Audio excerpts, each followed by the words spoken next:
কি বৌমা, সারাদিন মোবাইল নিয়ে পড়ে থাকো? আমি একটা প্রশ্ন করছি, বলো তো শাশুড়ি আর মায়ের মধ্যে পার্থক্য কি? মা, এটা আবার কি প্রশ্ন? শাশুড়ি আর মায়ের মধ্যে আবার পার্থক্য হয় নাকি? দুজনে কি একই? এই তুই চুপ কর। আছে পার্থক্য, বৌমাই বলবে, তুই শোন। ও তাই, ঠিক আছে তাহলে বলো। হ্যাঁ বৌমা তুমি বলো। না মা থাক। না বৌমা তুমি বলো। না মা থাক, বললে আবার আপনার খারাপ লাগবে। কেন আমার খারাপ লাগবে? আমার কোনো খারাপ লাগবে না, তুমি বলো। না মা থাক। আরে তুমি বলো তো। মা মরতে দেয় না, শাশুড়ি বাঁচতে দেয় না।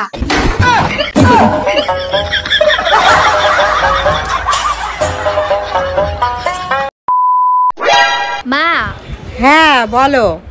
অনেক তো রাত হলো, কি খাবেন বলুন, তাহলে আমি বানিয়ে নিয়ে আসি। ও খাবো? আগে তো পেটটাও ঠিক নেই, শরীরটাও ঠিক নেই, কিছুই তো খেতে ইচ্ছা করছে না।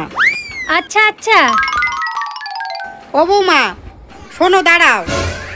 হ্যাঁ বলুন।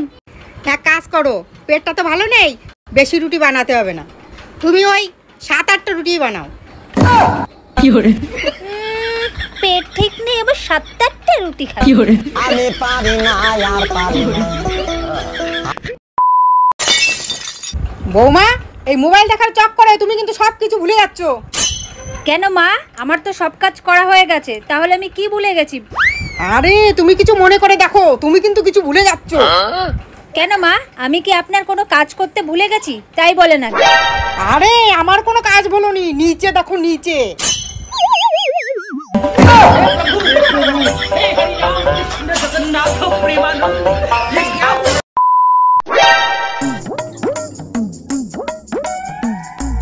হ্যাঁ মা বলুন, আমার একটু কাজ আছে। কি হয়েছে মা বলুন। না কিছুই না, আমি আমার আঙুলের ক্ষমতাটা দেখছিলাম, ভাবছিলাম এটার দ্বারাই আমার বৌমাকে কন্ট্রোলে রাখতে পারছি কিনা। দেখলাম ঠিকই আছে। খেয়ে দিয়ে কোনো কাজ নেই। ও বৌমা, আমার জন্য স্নান করার জল দিয়ে এসেছো? হ্যাঁ মা, জল দিয়ে এসেছি। ও, আর জলের মধ্যে দুধ দিয়েছো? হ্যাঁ, দুধও মিশিয়ে দিয়েছি। ও আচ্ছা ঠিক আছে। মা, আপনি জলের মধ্যে দুধ মিশিয়ে স্নান করেন কেন? হ্যাঁ, জলের মধ্যে দুধ দিয়ে স্নান করি কেন? আমি যাতে লোকের কাছে গিয়ে বলতে পারি আমার মনটা দুধের মতো পরিষ্কার। দুধের মতো না তো আরো কিছু।